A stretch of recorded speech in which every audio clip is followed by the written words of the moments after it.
ஆண்டவனே, இந்தியா பெரிய நாடு.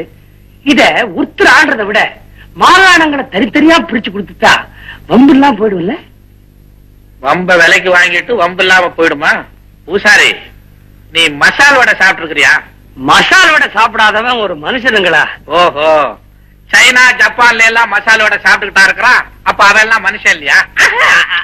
நீ சாப்பிட்டு இருக்கிறியா? மசால் வடைன்னா எனக்கு உயிராச்சே. எங்கய்யா சாப்பிட்டு இருக்கிற? ஹோட்டல்ல. ஹோட்டல்ல தான் செய்யறாங்க.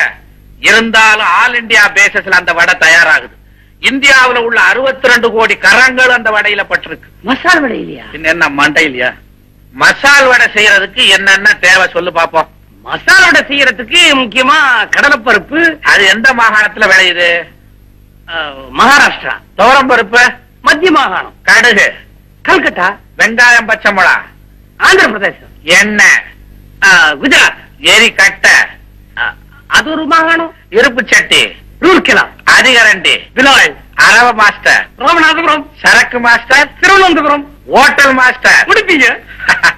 அப்பா, ஏன் பூசாரி, ஒரு மசால் வடை செய்யறதுக்கே இத்தனை மாகாணங்கள் ஒண்ணு சேர வேண்டியது இருக்கு. நீ மாகாணங்களை பிரிச்சு கொடுத்துட்டா மசால் வடை எப்படி சாப்பிடுவ? இத்தனோண்டு மசால் வடைக்கு அப்புறம் நீ இந்தியா பூரா நாயா அலையணும்.